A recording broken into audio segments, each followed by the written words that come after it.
Hello, I'm Eddie, welcome back to my channel. Today's video is a little different from what I normally post, but I am excited nevertheless because we are doing a big ol' 2024 retrospective for all of the art that I have created throughout the year. At first I was going to try posting one more video before this, that way those art pieces could be in the video, but I have to draw 9 different things and it's a really hard challenge because I've never drawn anything like it before, so instead of rushing and producing a product I might not be very proud of, I'm just going to put it on the back burner and hopefully have it be my first full-length video of January 2025. I don't know, maybe I'm going to do another Monster High one. I don't have a schedule. I'm sorry I'm so disorganized, I hope you still like the videos. But yeah, let's talk about today's topic. 2024 was a very wild year for me. Sometime in February, I had quit my full-time job to focus on making freelance be my main career. And in that time, I truly do think I have had the most productive, successful, fulfilling art journey in my life. Maybe ever? I'll get into my full thoughts about it as we go through the whole showcase, but I'm very proud of what I've put out this year. And I'm really excited to put all that progress into one place. Who knows, maybe we can make it a yearly thing. Just to put it out there, I have a terrible habit of not dating my artwork, so this is just going to be considered a rough timeline of my favorite things I drew in 2024. Thankfully, my apps like Procreate and TikTok tell me when things were started/posted, and I tend to post as soon as I finish something because I am impatient, but yeah, as far from my traditional pieces, I'm not always gonna know when I did them, so I'll just sprinkle them in here as I go along. Hopefully I'll make more of a conscious effort to keep everything dated in 2025, so I don't have much work to do for that year's retrospective, but that's a problem for future me. And just one more thing before we begin. Thank you guys so much for watching. I'm sorry I gush about how grateful I am for you guys in every damn video, but it's true. Thank you for the likes, the comments, shares, etc. I would not be able to do what I am able to showcase in this video if it weren't for all the support this past year. So with that being said, let's get on to it. In last year and the beginning of 2024, I was so goddamn busy all of the time. When I did find the time and energy to create, it was mostly spread out. Hell, I only posted 8 TikToks in the entirety of 2023, obviously months apart. But the reason I bring up the dreaded year of 23 is because what you're watching on screen right now is a speed paint of an art challenge I started that year that bled into January of this year. I had asked my 50-ish followers at the time to give me 6 Pokemon male characters to draw. I had never finished one of these 6 character challenges before, mostly just because I ran out of interest before I could, but this time I was determined to finally follow through with this, and I do think the reason for that is I found a rendering style that just kind of revitalized the entire art process for me. I don't often get into art blocks. I'm very good at pumping out pieces left and right, but you know, after a very hard, very long year of dealing with outside circumstances, I just found finishing pieces to be kind of tedious. That's why I'm really happy I get to show this piece off first. I know it's nothing special, it's just 6 characters lined up in little boxes, but look at these guys! They're so colorful and fun to look at. I remember for House specifically, just locking in, and I think it only took me an hour and a half to fully finish. I don't know what I was on that day, but overall, very good piece to start with. I'm really happy I have a full set to show off. I cannot say that for the other 2 6-character challenges I did this year. This next one is interesting because it isn't even a design I came up with. Mrs. Buttered is a very talented, very lovely artist over on Instagram and TikTok. You can find them on pretty much every normal social media account. They hosted a Draw This in Your Style challenge. You know, the challenge where they draw something and then you draw it in your style. And after hyper-focusing on this little 6-character challenge for months, I was hungry to make an actual fully rendered piece of art. Actually finishing this challenge is kind of a 50-50 shot with me. If I'm not vibing with it, I probably won't push myself to finish it. But this was so genuinely fun to draw. I loved doing this piece. I really need to steal this color palette and do something with it again because now that I think about it, the reason my art process feels so much less like work and more fun now is because of the coloring process. It's because I feel like I don't have to be afraid of the colors I'm picking and how I'm using them. Once I realized that I can consciously make bold decisions in the rendering process, it made me want to make better art and not just draw because I like drawing. I don't know if that makes sense. The TLDR is if you want to make funky art, please do it. You will genuinely become a better artist for it. Speaking of bold color palettes, one of my top favorite pieces I did this entire year was a TikTok character design generator. If you don't know what I'm talking about, basically someone will post a video of various character design aspects, like different types of eyes and hair and outfits and stuff. It will cycle through those choices really fast, and you have to pause to see what you get, then design a character based off of it. These usually have just enough information to help inspire you, but leaves enough to the imagination that everyone who participates can create something wildly different, even if you got the same hair or eye type. Out of the random design choices I had been given, I decided to do like a very Vogue, very model-esque serial killer. She reminded me so much of my creepypasta phase back in middle school that when I colored her, I specifically chose the most obnoxious color palette. I said in the TikTok video I wanted her to look like one of those early DeviantArt OCs where it's like a rainbow vomited on an emo character and called it a day.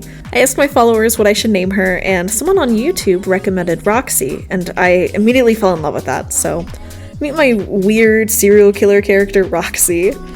Kind of interesting, I posted my first random character design in 2022, then 23, and now 24. I think I accidentally created a tradition I have to keep up with, so I guess look forward to that sometime in the next year. Next up is another one of my favorite pieces. Man, I was putting out banger after banger this beginning half of 2024. I wonder what happened.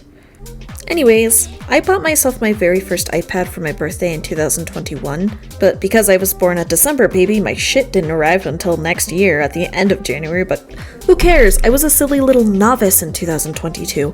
I didn't know shit when I made this first ever Procreate piece. It's so funny looking back on this. I used to put noise all over my drawings to create a fun little texture, but it makes this particular piece look so muddy and gross, and I just don't like the pen I used. The poses and expressions were really stiff to me. I know I'm ragging on it, don't get me wrong, I'm still proud I drew this, but you know, I had a lot to work with when redrawing the thing. If you're wondering why the characters changed so much in between pieces, it's because of some silly OC lore. My best friend and I originally had these guys as humans, but a ton of middle and high school roleplays happened, and they came out the other end as monsters, and I just thought it was a cool detail to add into the new piece that didn't make it into the first one.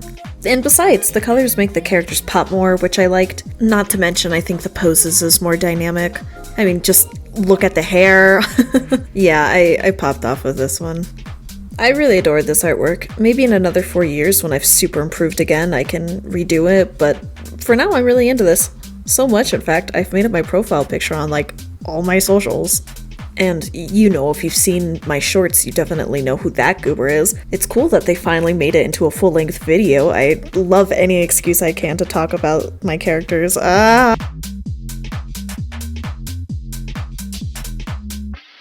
what a great segue that was. This part is probably the longest portion of the video. I'm going to try to keep this as non-tangentable as possible. I'm going to try to keep it as art-related as possible, but OC alert, this video is not safe for me rambling about my children for 10 minutes straight. I started a comic this year. This is by no means a new thing for me. I used to do like fake newspaper comics in 5th grade. I had like a long-form anime-esque comic I drew on printer paper in middle school. I mean, hell, I even earned school credit through writing and illustrating a full-length webcomic in high school. When I say this is my bread and butter, I mean it. Comic creating is something I've wanted to do full-time my entire life, but from burning out of the aforementioned high school project, I just kind of stopped doing them for about 2 years. It was also just one of those things where I knew I wanted to make these long, grand stories, but was just too afraid to commit to one idea.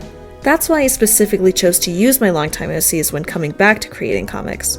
You know, it seemed relatively foolproof. These were characters I had developed since I was 13, so I was very comfortable with playing with them by now, and I really don't believe I can ever get burnt out of creating with these guys. So the challenge wasn't, can I stay motivated enough to create this thing? It was now, how can I get others to stay interested in reading? Because, you know, at the end of the day, that's what you're trying to do with comics, right? You're trying to tell an audience a story. There are a couple of things I want to highlight from my journey of fully illustrating 31.5 pages of this comic. First, finding a place to begin a comic or a story is really fucking hard. I have never been good at it, but I do have to say I think I managed a good hook this time around. Trigger warning for minor death scene. The story, Phantom Boulevard, that's the comic's name by the way, begins in the middle of an investigation into a high schooler's death. It's revealed pretty much from the second page that something supernatural has occurred, and from then on it's about the magical lives of the kids who live in this universe. Yeah, that's great and all, but there's no way I was going to be able to get away with like 20 pages of setup after that. That's basically what this whole next section is, unfortunately. If it was a TV show or animation, I think this series of events would have gone a lot faster, and that's one of my greatest downfalls with this comic. I didn't go into this project as if it was something people would be reading. I came at it like it was a 30-minute 8-episode season on Netflix. If I'm going to continue on with this project, I just need to get the hang of snappier pacing. I can't write a story as if I'm embarrassed of the media that it's in, because the truth is I love graphic novels, or at least webcomics. I read a bunch in my spare time.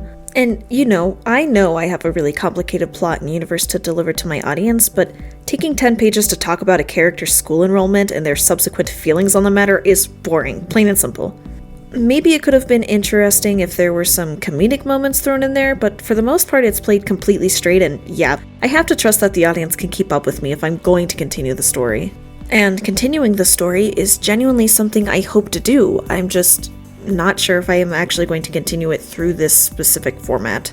See, in between illustrating and writing and whatnot, I began creating simple animations of my OCs, mostly for fun, but also because animating them has always been something I've wanted to do. At first they were just little comedic things, then slowly I started pushing my canon lore into the videos, and before I could even realize what was happening, I was finding literally millions of people who were becoming interested in the lives of my characters. I get so many subscribers looking to see more of their story, and while I do have something to give them, I'm not sure it's a product I'm proud of offering.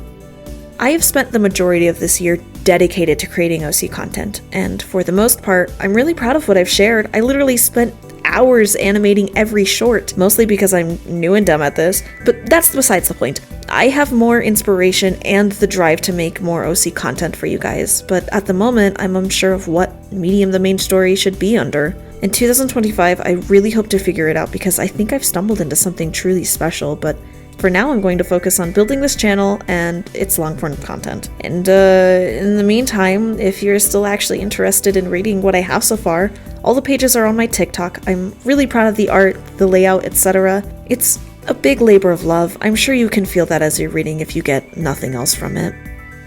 Anyways, here's my favorite animation I made in 2024. It took a whole month and I had to learn an entirely new program for it.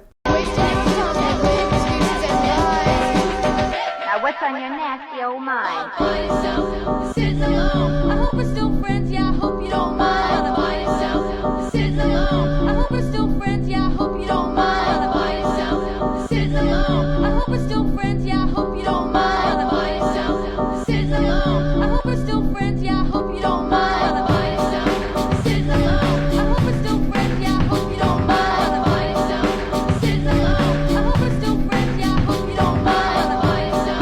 Sitting alone. I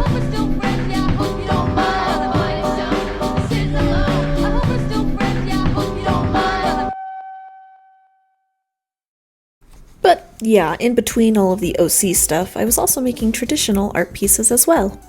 When I get a little more money coming my way, I hope to get a tripod and a better camera, so I apologize in advance for showing just photos and not like a time-lapse, but I figured showcasing what I created in 2024 also included non-digital works, so I hope you enjoy photos in the meantime. But anyways, this is the first traditional piece I finished this year. I had just gotten back from a vacation to Arizona, and even though it was still snowy where I lived, it was already 80 degrees in the desert, so I definitely came home yearning for more of that summer vibe, so that's why I drew Princess Peach, Daisy, and Rosalina in cutesy swimwear. You can even see the little splotch of sunscreen on Daisy, which I thought was a fun detail. When I color in paper, I tend to line everything in India ink, but I was feeling lazy this time, so I just used pens. I always block everything in the lightest shades I can, usually in alcohol markers, and then render a little bit, again in markers, and then I'll begin adding all the fun shading and color grading that I do in a mix of gouache, acrylic, colored pencil. Actually, I posted a TikTok for my next piece.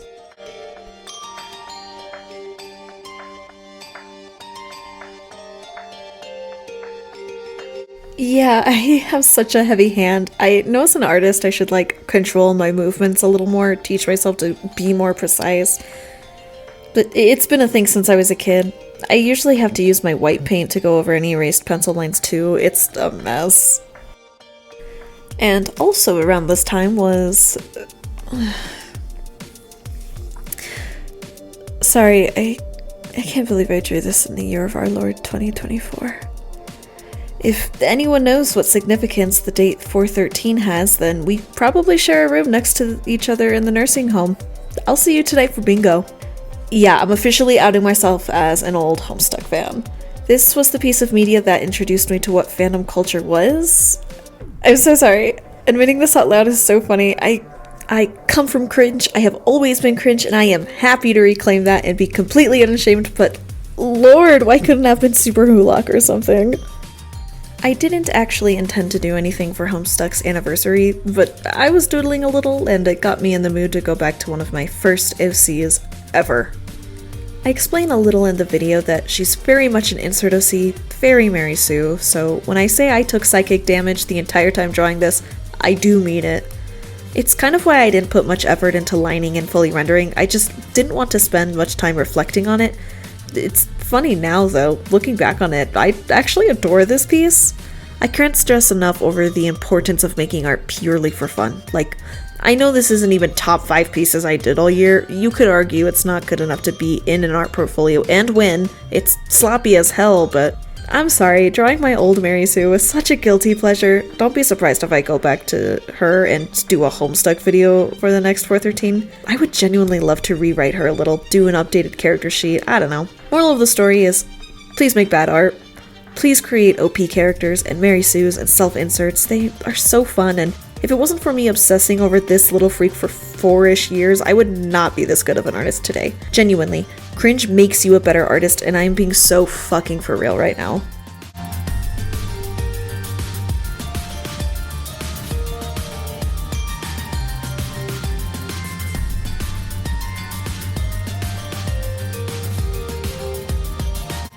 Speaking of making cringe art, this next one is interesting. We're gonna do a quick lightning round. I did a bunch of sketches of my OC Max based on what they would wear if they were a contestant on RuPaul's Drag Race Season 9.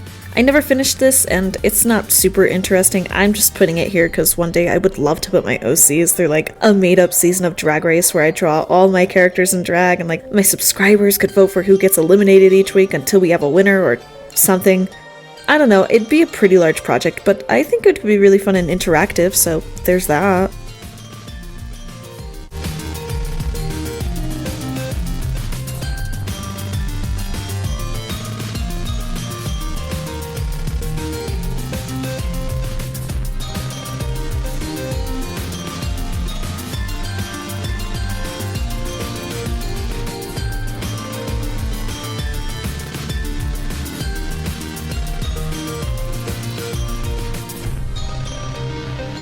Next is a couple of Pokemon I drew. I asked my partner for their favorite Pokemon and have been drawing them in this little booklet that they got from a Pokemon card tin. Interestingly enough, I found this unfinished piece of Porygon that I completely forgot I started. I really genuinely popped off here, so after doing a couple of finishing touches, I'm happy to say that you are seeing the finished piece now, perfect in time for this video even. Oh, actually, when I posted the video of me painting Armor Rouge to YouTube, I had a commenter suggest I make Altaria next. I never finished the drawing because I was super unhappy with it. Still kinda am, but I did do it! I was so happy to see everyone else's praise over the Armor Rouge paste that I thought, wouldn't it be fun to take requests from my followers and just draw a ton of Pokemon for a sketchbook? And I was going to use their comment as a starting point, but like I said, I didn't like how it came out, which is super disappointing because I think Altaria themselves came out super pretty, but the background is super lackluster. I think I had a problem with the measurement of the paper. I don't know how to explain it, I just wasn't vibing with it. If I do go back and take commenter requests for Pokemon, I'll use a smaller sketchbook like the one I'm doing for my partner. But yeah, here's proof I do listen to you guys. I'm just, you know, I am my hardest critic at the end of the day. Maybe I can learn from this and stop trying to be a perfectionist with my art all the time. Probably not. Here's one more traditional piece I did. Over the summer, I played Pokemon Mystery Dungeon on the Switch for my partner, and in the game, you play as a Pokemon and you go around with your pal going into dungeons and rescuing other Pokemon. It's really cute, it's a sweet story, I highly recommend, but yeah, I played as each other's favorite starter Pokemon, and at the end of the game I got inspired to draw hot, cool human versions of the characters in the game. I took inspiration specifically from the Mega Evolutions of Venusaur and Swampert, as if this was all them grown up now. I even did a sketch of what each evolution would look like for Mudkip. Ugh, so cute. Hello, after 3 hours of doing non-stop rewrites and voice recording, I took a break to do Christmas stuff, and then I did not do the video. If you're wondering, yeah, and it's the 12th of January, the day I'm recording this, so this is going to be a very late video, unfortunately. I started this before my birthday on the 13th, December. I have no excuse this time. I mean, I was busy, but I still feel like maybe I could have been on time if I didn't start playing Nier Automata, so sorry. Enjoy the rest of the video. Next is another human version of a Pokemon, this time being my Tinkaton design. This character design took me like 16 hours spread throughout 3 months, and the more I look at it, the more I hate it. I was really proud of it at first, but then I started seeing other people's human Tinkaton designs, and I like their interpretations better.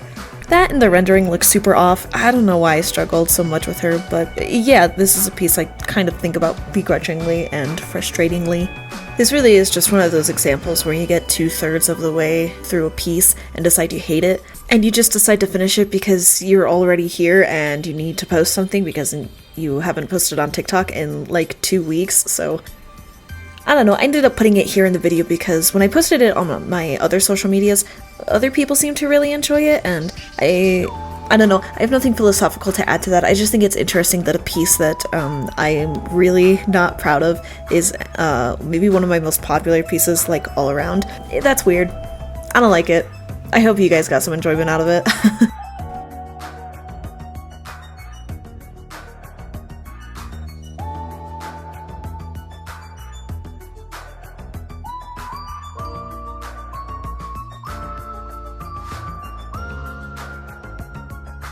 Another piece I'm kind of iffy about is the one I did of Vash Stampede, my love. Ugh.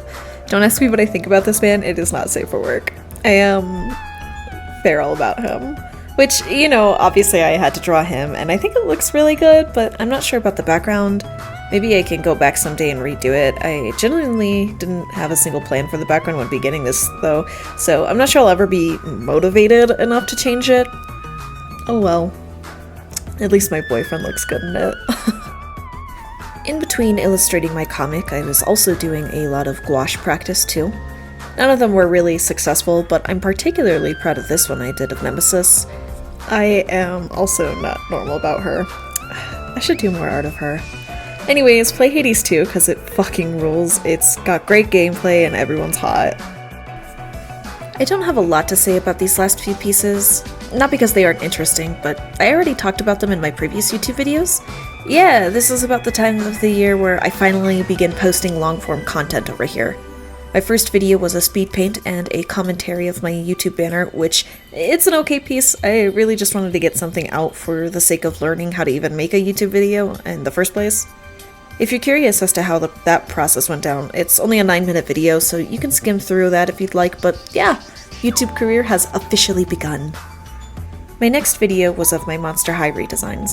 I'm going to try redesigning the entire cast slowly, as long as I don't get burnt out, but so far it's been an interesting and fun, yet also frustrating experience. It's really hard to redesign a cast in a fresh way that hasn't been done to death. I try not looking at other people's interpretations of the characters when I'm in the middle of drawing, but by this point, I've seen so many that it's hard not to have those in the back of my mind. Draculara in particular, I have to convince myself I still like because I keep seeing better redesigns of her, but I know at the end of the day I did create something I haven't seen much of, so if you find a redesign boring, at least I can say I didn't steal any concepts from anyone. That's a joke, please don't come for me. But yeah, I talk about how Cleo was a 9-month-long project, how the male characters are harder to design. I have a lot of headcanons and hot takes about G1 to 3, so check those out if you haven't. I'm super proud of these as a collection. Oh, Oh, and I also drew my followers' OCs as a subscriber special. They're a lot sketchier than my previous pieces just because I had to draw like 6 different pieces, and I also had gotten a second job at this point, so yeah, I have become super busy again in my day-to-day schedule, but thankfully these came out really good, and I'm really happy you all enjoyed them too. I'll probably host another celebration like this in the future, so get all of your friends to subscribe and you too could have your own OC in the big screen.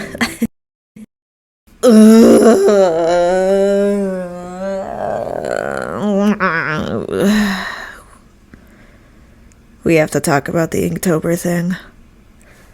So, I explained in my day 1 of Inktober 2024 video that while I have never finished a full Inktober, this was the year I was going to do it.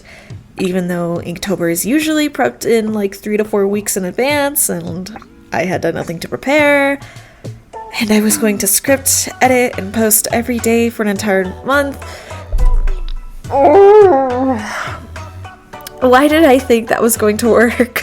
In my defense, I was doing really good for the first 4 days before some straight bullshit in my life decided to upend my entire schedule for the next 2 months, and that made it kind of impossible to even dream of finishing Inktober. I was too embarrassed to make a statement about my grand failure to my socials until now, so I'm sorry. But I also know at the end of the day, it's probably not that serious. I can't think of a single artist currently who regularly does and finishes Inktober. I can't think of an artist who finishes one. I know they're out there, and they're freaks, and God, I wish I was them, but I have to realize no one is going to be devastated if I take 1 more year to get my shit together and actually plan my Inktober out.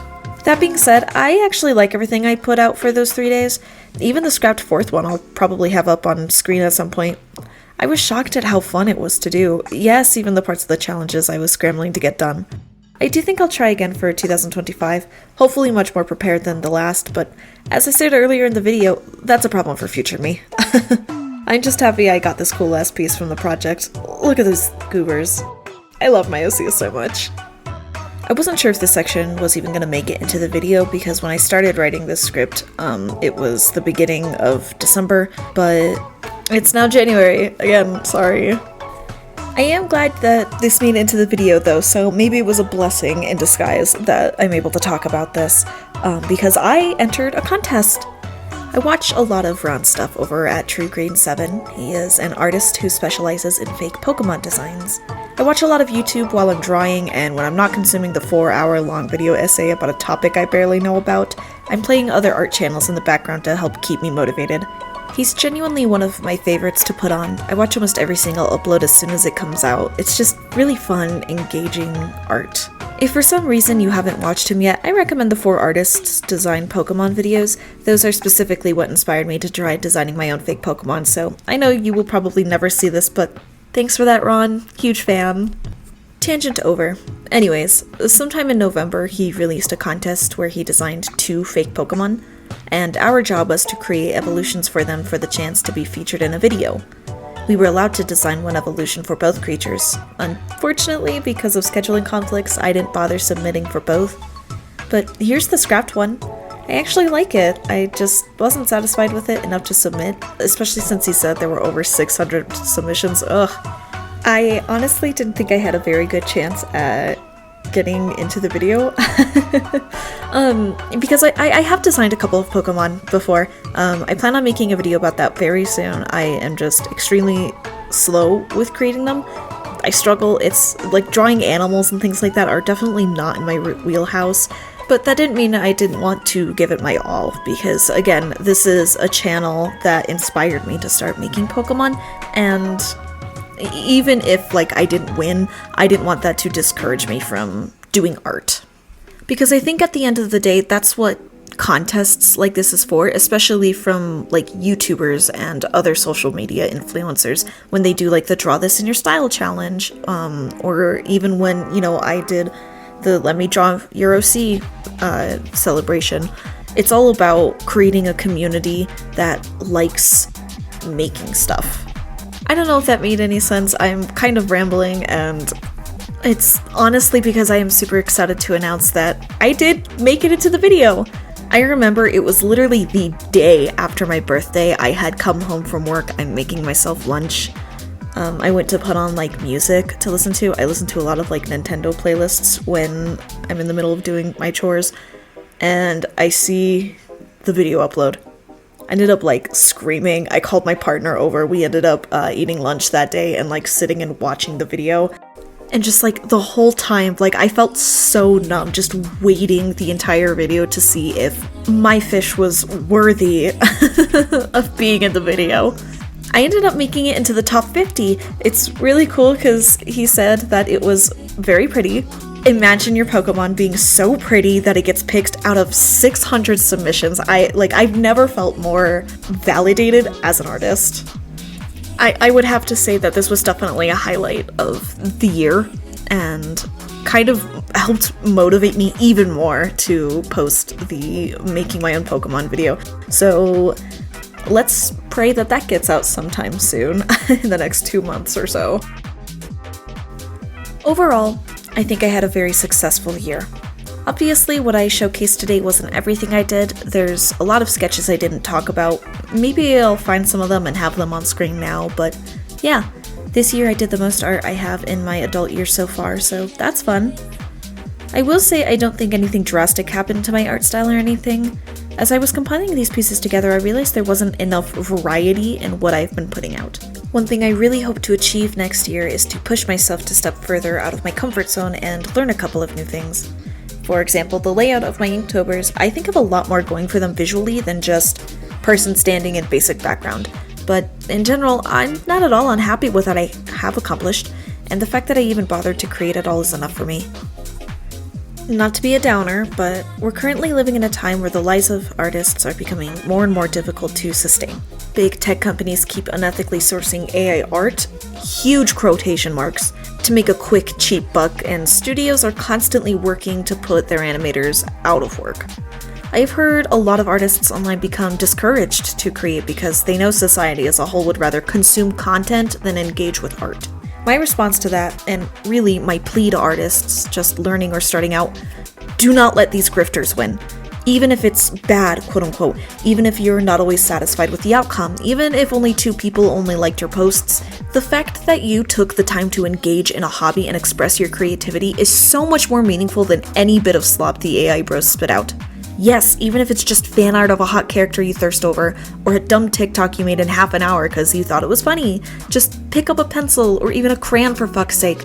Hell, commission an artist because you can't get it as good as they can. Moral of this crazy ramble is, do not stop being human. Do not stop creating. Do not stop making mistakes. Do not stop trying. Because the moment you let the machine win and type in that prompt is the moment that you lose a connection that you could have had with yourself and with a community. And if you don't want to create art and you just want to look on, I heavily encourage you to stop looking at art as something to consume and more instead of something to engage with, to think upon, to reflect, to even relate to, get passionate, even if you're cringe and weird about it. I think especially because you're cringe and weird about it, artists need people like you more than ever. Anyways, I've been rambling for too many hours. I'm sure you're all as tired as I am from this last year. If you made it through this video at least, thank you, and I hope you had a good time. My question of the day is, what is your favorite medium to create art with? I'm mostly digital, but I really love gouache paint. I hope to do more with it this past year, or next year. You can tell I'm tired, right? I've had to keep redoing this over and over again. Feel free to follow me on any of the social medias I'm on, links in the description, and hey, be sure to like and subscribe if you haven't already. Especially because TikTok is going away. I'm very sad about that, so hopefully I can get some more traction on the other ones. The night's young, and I've got some chicken wings to make, so I hope you'll enjoy the rest of the year. I'll be back probably in early February with more long-form content. For now, I hope you enjoy my silly little shorts and stuff. I'm Eddie, signing out.